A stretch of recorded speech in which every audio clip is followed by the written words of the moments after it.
What's going on, everyone? My name's Tenebris, and today we're doing a grand magic comparison here in Nightingale. With so many enchantments to choose from, there's a spell for pretty much every playstyle. But with so much to choose from with our enchantments, updates like 0.2 can be hard to pin down when the entire magic system gets rebalanced. So we're going to test all of the relevant spells here that have been buffed by 0.2's magic rebalancing.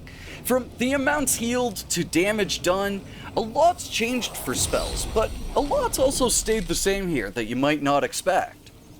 We'll be testing out all the combat and recovery type spells in the game and leaving the more miscellaneous ones to the wayside. I'll have what each upgrade does for the ones we're leaving behind here on the screen, but all the other spells like recovery, salvation, shockwave, and quake, and even spells like bramble wall and ring of empowerment have their power or efficiency boosted by higher magic stats. I could see spells like illumination maybe being fun to mess around with at a high magic level, but they won't yield any practical results here. So if there's a spell you're curious about, check the description below for timestamps for each spell we'll be covering today. I've whipped up 3 identical knives back in the last version of the game, and we'll see how the way stat changes work in the new version will have a big impact here. I'll have the build for that in the description below if you'd like to make a similar knife for yourself. Now let's get to testing and see how magic has become completely overpowered here in Nightingale. First, for our knife build back in 0.1.3, we have a current score for magic of 413 on the knife and a melee score of 210. When boosted by our clothes, we have a total of 1231 magic. And in 0.2, our knife now has a boosted 594 magic and a little less melee at 200. But because all of our clothing stats are now being taken into effect, we have over double the magic power at 2538. This knife is made out of tier 5 swampwood, gilded with fabled sun giant for the hilt. We're using a cut gem made out of schist and star ruby. The guard is made out of fabled sun giant again, and the gilded blade is Titan's fingernail and gold. So now, let's see how this all affects spells. So first, probably my most used spell, recovery. In 0.1.3, it would heal on average between 112 points and 114 about every 11 frames, which I'm not sure if that's a game tick here, but its very rapid recovery is always useful. In 0.2, however, that recovery amount is increased by almost triple here to 371 to 373, recovered again per every 11 frames. A crazy increase. The other interesting thing to note is that the duration stays the same between versions at just 10 seconds here. Next up, for salvation in 0.1.3, the AoE healing spell. This works like a weaker version of recovery with the added benefit of healing your allies. This healed for about 38 health every 8 frames, so a bit faster than recovery but a lot less health healed. This again lasts for 10 seconds long. And for 0.2 here, we're now healing for 125 HP, again, every 8 or so frames. Funnily enough, in 0.2, the frame count kinda ranges a bit here, but it's still faster overall than recovery. I still think recovery is the better spell, but salvation is much better now. Now for shockwave, an incredibly useful crowd control and damage buff. Back in 0.1.3, we would do an extra 1200 flat damage, as damage was capped back then on magic, to enemies in a short vicinity to the enemy we hit, with the ability to crit and break through that damage cap, doing upwards of 5000 extra damage. But in 0.2, shockwave becomes even deadlier. Now, instead of a flat number, there seems to be a range of damage, which is also benefited by any damage buffs you have, like Charm of Patience. But it would range between 4900 damage and 5600 damage, which, no matter what, is like almost a 5 times damage increase. And on top of that, stacking damage buffs can do an insane amount of damage, as you can see with this heart shot here. But it's good to remember that crits won't apply to AoE damage unless that enemy is staggered. Now for Hermetic Flame, our first dot spell, or damage over time. Before 0.2, Hermetic Flame was sadly not a very effective spell. Dot effects were really low pre-patch, so this and another spell we'll look at today got possibly some of the best damage buffs out of all the spells in the game. In 0.1.3, fire damage was hard capped at 150 damage per burn tick, and since we're getting a bit nerdy here with frame data, it's about every 30 frames in game.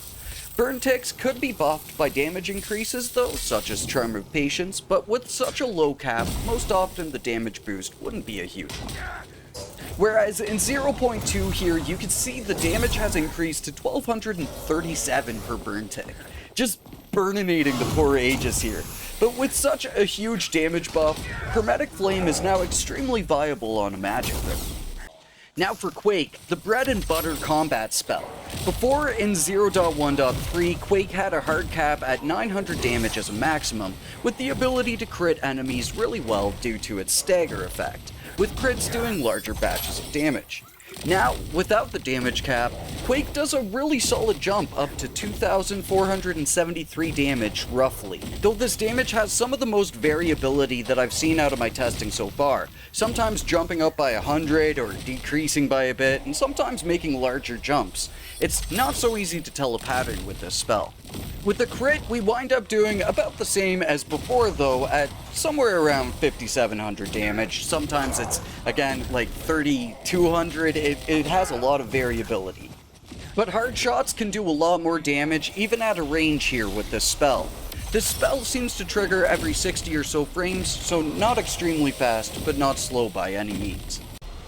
Now for the other dot spell in the game, Summon Swarm, which just like Hermetic Flame got a huge damage buff in 0.2. But for back in 0.1.3, this would cap at 240 damage and could be buffed by damage buffs. But a big weakness damage over time had was the inability to crit easily. Though you can hit a few enemies with it, so you could apply the effect to a few enemies and kind of whittle down the crowd. But in 0.2, Summon Swarm is possibly one of the best spells in the game. It does crazy amounts of damage at a range, and doesn't just whittle enemies down, it flat out melts them, jumping up to 2,473 damage per 30 frames, which is the same frame count as Hermetic Flame, but better because you can apply this to multiple enemies from a distance, and you pretty much don't even need to lay a finger on them. Summon Swarm might be one of my new favorite spells in this update. It's just way better now. Now, for a kind of weird spell in the game, Blastminers Trap. It does a mysterious amount of damage, behaves in mysterious ways, and is just flat out a strange spell in the game. It looks nice though, but it has its shortcomings. Blastminers Trap explodes and deals an undefined amount of damage in both 0.1.3 and 0.2. It will kill most weak enemies in one shot, stronger enemies in 2 to 3 shots, and sadly doesn't work on bosses. And it functions pretty much the same here in 0.2, so I'm hoping maybe someday we could see Blastminers Trap get flushed out a bit or reworked in a way that is maybe a bit more easy to determine here. For now, it's a spell you can mostly pass on unless you like its aesthetics.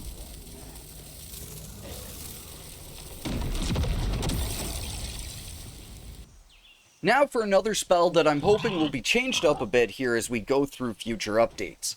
Bramble Wall.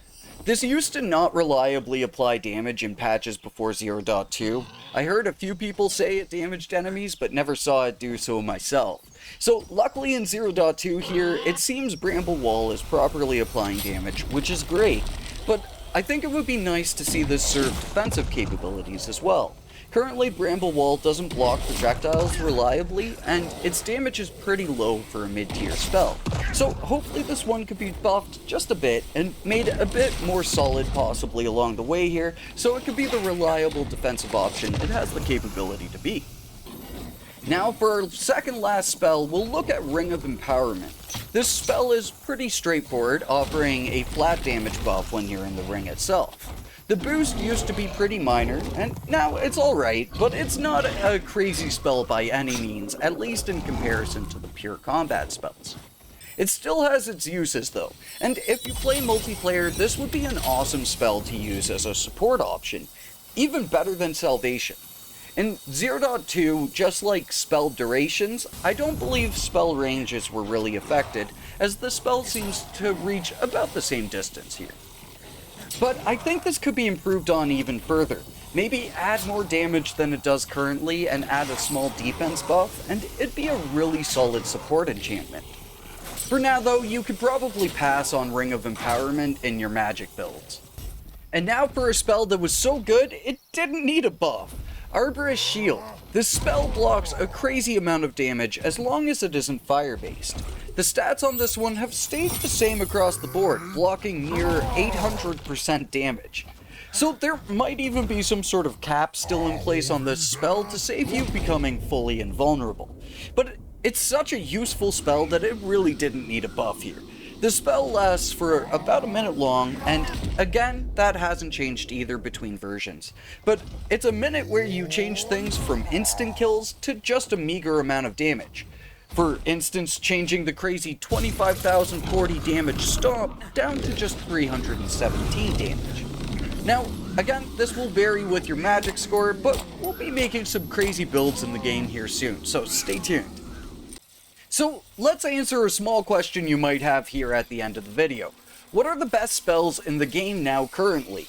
And they would be Recovery, Shockwave, Hermetic Flame, Quake, Summon Swarm, and Arborist Shield.